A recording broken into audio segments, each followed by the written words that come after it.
Hello everyone, welcome to my channel. आज मैं बनाऊंगी भुने चने की बर्फ़ी, जो कि बहुत ही हेल्दी और स्वादिष्ट बनती है और इसे बनाने में भी बहुत ज़्यादा टाइम नहीं लगता। 10 से 15 मिनट में ये बर्फ़ी बन के तैयार हो जाती हैं। तो बर्फ़ी बनाने के लिए आप देख रहे हैं, यहाँ पे ले लिए थे मैंने भुने हुए चने, जो कि मार्केट में बहुत आराम से मिल जाते हैं। यहाँ पर मैंने बिना छिलके वाले ही भुने हुए चने लिए हैं। इसी के साथ यहाँ पर ले लिए कुछ ड्राई फ्रूट में मैंने लिया काजू, बादाम और अखरोट। आप ड्राई फ्रूट यहाँ पर अपनी मर्ज़ी का कोई भी जो भी आपको पसंद हो इसके अंदर डाल सकते हैं। और चने को पीसने के लिए ले लिया था एक मिक्सी जार। तो सबसे पहले यहाँ पे जो हमने चने लिए हैं वो बिल्कुल बिना छिलके वाले लिए हैं। अगर आप छिलके वाले चने लेते तो पहले उसका छिलका उतार लें और उसके बाद जो चना है उसे थोड़ा सा ड्राई रोस्ट कर लें। यहाँ गैस पे मैंने कढ़ाई चढ़ा दी और कढ़ाई को हम थोड़ा सा गर्म होने देंगे। कढ़ाई हमारी जैसे ही गर्म हो जाएगी उसके अंदर हम डाल देंगे ये भुने हुए चने। तो यहाँ पे जो चने हैं उसे आप थोड़ा सा एक बार ड्राई रोस्ट कर लें 2.5 से 3 मिनट तक लो गैस पे, क्योंकि कई बार जब हम मार्केट से जो चना लेते हैं उसके अंदर थोड़ा सा मॉइस्चर भी होता है या कई बार थोड़ा कच्चा भी रह जाता है। अगर चने के अंदर मॉइस्चर या कच्चापन होगा तो हमारी जो बर्फ़ी है बिल्कुल भी अच्छी नहीं बनेगी। तो 2.5 से 3 मिनट तक जो चने उन्हें मैं ड्राई रोस्ट कर लूँगी। दूसरा, जब चने को हम ड्राई रोस्ट करके पीसते हैं तो उसे पीसने में भी बहुत ही आसानी होती है। 2.5 से 3 मिनट में ही लो गैस पे जो मेरे चने थे वो बिल्कुल अच्छे से ड्राई रोस्ट हो गए हैं। यहाँ पे गैस को कर दिया मैंने बंद और चने को एक बर्तन में निकाल देंगे ठंडा होने के लिए। चने को कढ़ाई से निकालने के बाद सेम कढ़ाई मैंने गैस पे चढ़ा दी और उसके बाद मैंने गैस को कर दिया ऑन। गैस को ऑन करने के बाद कढ़ाई के अंदर हम डाल देंगे 2 चम्मच घी और घी को होने देंगे गरम। जैसे घी हमारा गरम हो जाएगा उसके अंदर हम डाल देंगे ड्राई फ्रूट, क्योंकि ड्राई फ्रूट को भी हम थोड़ा भून कर ही यूज़ करेंगे या फ्राई करेंगे। ड्राई फ्रूट को फ्राई करते हुए आप ध्यान रखें कि लो गैस पर ही इन्हें हमें फ्राई करना है, क्योंकि अगर तेज़ गैस पे हम ड्राई फ्रूट को भूनेंगे तो बाहर से जल जाएंगे, अंदर से कच्चे रह जाएंगे। कभी भी जब मिठाई बनाते हैं तो उसमें आप ड्राई फ्रूट को थोड़ा सा भून कर या फ्राई करके डालें। इससे जो ड्राई फ्रूट है उसका जो क्रंची टेस्ट है मिठाई के स्वाद को कई गुना बढ़ा देगा। 1.5 से 2 मिनट में जो ड्राई फ्रूट थे वो अच्छे से फ्राई हो गए हैं और उसके बाद उसे मैंने एक बर्तन में निकाल लिया है और इन्हें भी अब हम ठंडा होने के लिए छोड़ देंगे। ड्राई फ्रूट को कढ़ाई से निकालने के बाद आप देख पा रहे होंगे कि जो कढ़ाई है उसके अंदर अब थोड़ा सा घी जो था वो बच गया है।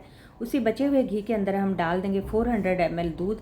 तो यहाँ पे जो दूध है वो मैं फुल क्रीम यूज़ करूँगी और दूध के अंदर ही मैंने थोड़ी सी डाल दी थी मलाई भी। जितने हमने चने लिए उसका डबल हम दूध यूज़ करेंगे, यानी यहाँ पे मैंने 200 ग्राम चने लिए थे तो उसमें मैं 400 ml दूध यूज़ करूँगी और दूध भी आप फुल क्रीम ही यूज़ करें। उसके बाद इसके अंदर डाल देंगे हम 200 ग्राम चीनी। चीनी भी यहाँ पे मैंने जितने चने लिए थे उतनी ही डाली है। दूध डबल डाला और चीनी जितने चने थे उतने ही डाली है। चीनी की मात्रा आप थोड़ी सी इसमें ज़्यादा भी डाल सकते हैं, क्योंकि जो चने की बर्फ़ी है वो थोड़ी मीठी अच्छी लगती है।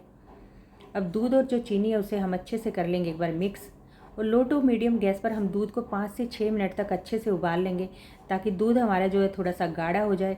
इससे हमारी जो बर्फ़ी है उसके अंदर बिल्कुल मावा जैसा टेस्ट आएगा। दूध और चीनी हमारी दोनों से अच्छे से मिक्स हो गए। अब इसके अंदर मैं डाल दूँगी 10-12 केसर के धागे। तो जो केसर है वो ऑप्शनल है, अगर आपके पास केसर है तो आप डाल दें, नहीं तो इसके बिना भी इस बर्फ़ी को बना सकते हैं। केसर डालने से इसके अंदर एक अच्छी सी खुशबू आएगी और बर्फ़ी का जो कलर है वो भी बहुत बढ़िया आएगा। अब केसर डालने के बाद हम जो दूध है उसे पकने देंगे 5-6 मिनट के लिए। दूध हमारा जब तक पक रहा है, हम जो चने हैं वो भी अब ठंडे हो गए हैं, उसे हम पीस लेंगे।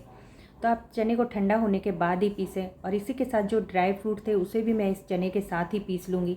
अगर आप चाहें तो जो ड्राई फ्रूट है उन्हें दरदरा सा कूट कर भी डाल सकते हैं या साबुत भी डाल सकते हैं। मैं इन्हें पीस कर ही डालूँगी। तो यहाँ सबसे पहले मिक्सी जार जो हमने लिया उसके अंदर डाल देंगे हम चने। चने डालने के बाद उसके बाद इसके अंदर डाल देंगे ड्राई फ्रूट और इसे अब हम दरदरा सा पीस लेंगे। इसे पीसते हुए आपको ध्यान रखना है कि इसका बिल्कुल फाइन पाउडर ना बनाए, थोड़ा सा दरदरा सा ही पीस कर तैयार करें। पीसने के बाद आपको मैं दिखाऊंगी कि हमें कैसा पाउडर बनाकर तैयार करना है। तो आप देख रहे हैं जो चने थे उसको मैंने अच्छे से पीस लिया, उसे मैंने थोड़ा सा दरदरा सा ही रखा है। अगर आप थोड़ा सा दरदरा सा पीस कर चने से इस बर्फ़ी को बनाएंगे तो बहुत ही दानेदार सी हमारी बर्फ़ी बनकर तैयार होगी। तो इस तरह का हमें इस चने का पाउडर बनाकर तैयार करना है। आप देख रहे हैं जो दूध है वो भी अब काफ़ी कम हो गया, काफ़ी रिड्यूज़ हो गया है। तो इस तरह से 5 से 6 मिनट में जो हमारा दूध था वो काफ़ी रिड्यूज़ हो गया। यहाँ पे गैस को मैंने रखा हुआ था मीडियम। अब थोड़ा थोड़ा जो हमने चने का पाउडर बना के रखा हुआ था इस दूध में मिलाते जाएंगे। एक साथ आप सारा पाउडर ना डालें, इससे हमारा जो चना है उसे मिक्स करने में, पाउडर को मिक्स करने में दिक्कत रहेगी। तो अभी पहले मैं इसमें आधा जो पाउडर है उसे डाल दूँगी और उसके बाद उसे मिक्स कर लेंगे। तो बहुत ही हेल्दी और स्वादिष्ट ये मिठाई बनती है और जल्दी से भी बन जाती है। तो एक बार आप इस तरह की मिठाई बना के देखिए कि कितनी स्वादिष्ट बनती है। तो यहाँ पे मैंने जो चने का आधा पाउडर था वो पहले डाल दिया और उसे मिक्स कर लिया है। इसमें कोई लम्स नहीं होने चाहिए। वैसे तो क्योंकि पाउडर हमारा दरदरा है तो इसमें ज़्यादा लम्स नहीं पड़ेंगे। बारीक पाउडर अगर आप इसके अंदर डालते हैं तो उसके लम्स ख़त्म करने ज़रूरी हैं।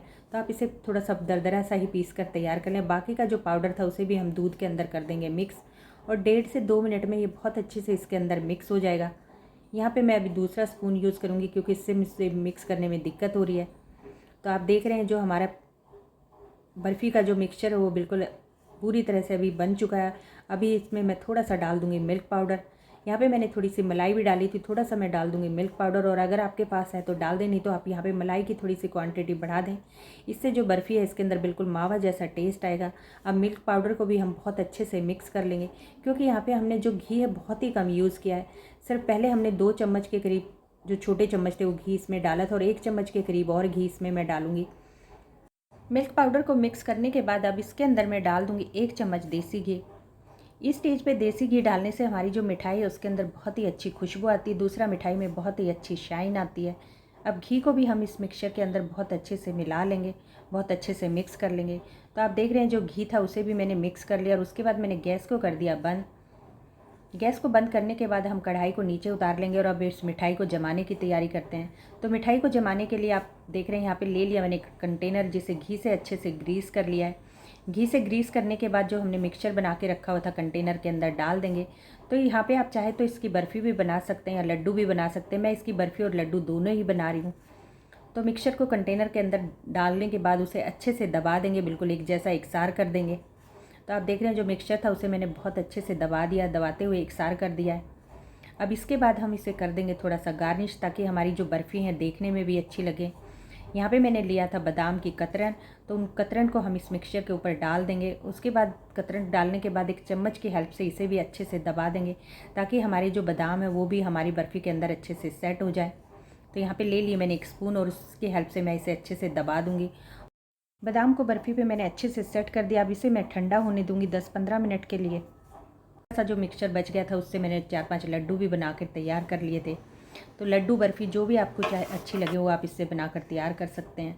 मिक्सचर जो है मेरा ठंडा हो गया, उसे 10-15 मिनट हो गए हैं, उसे हम प्लेट में निकाल लेंगे। तो आप देख रहे हैं कितने आराम से जो मिक्सचर हमारा निकल आया। इसे हम दूसरी साइड पलट लेंगे, और उसके बाद हम इसकी जो बर्फ़ी है वो कट कर लेंगे। तो बहुत आराम से, बहुत ही टेस्टी, बहुत सी सॉफ्ट, एकदम से मुंह में घुलने वाली ये बर्फ़ी बनकर तैयार होती हैं। तो जो बर्फ़ी थी उसे मैंने पलट लिया। अब मैं यहाँ पे आपको कट करके भी दिखाऊंगी। तो आप देख रहे हैं काटने में भी कितनी आसान है, क्योंकि बहुत ही सॉफ्ट ये बर्फ़ी बनकर तैयार होती हैं। पर यहाँ पे आपको 1-2 चीज़ का ध्यान रखना है, क्योंकि हमने ये दूध से बनाई तो बहुत ज़्यादा लंबे टाइम के लिए नहीं चलेंगी। 4-5 दिन तक ही आप इस बर्फ़ी को खा सकते हैं। तो यहाँ पे मैं आपको एक बर्फ़ी कट करने के बाद दिखा भी रही हूँ कि कितनी दानेदार और कितनी बढ़िया और टेस्टी से हमारी ये बर्फ़ी बन के तैयार हुई है, और बनाने में भी कितना कम टाइम लगा है। 10-15 मिनट में ही ये बर्फ़ी बन के तैयार हुई है। ऐसी कोई रेसिपी जो झटपट से बन जाए, हेल्दी भी हो और स्वादिष्ट भी हो। और अगर आपको ये रेसिपी अच्छी लगी हो तो प्लीज़ मुझे कमेंट करके आप ज़रूर बताएं। Thank you.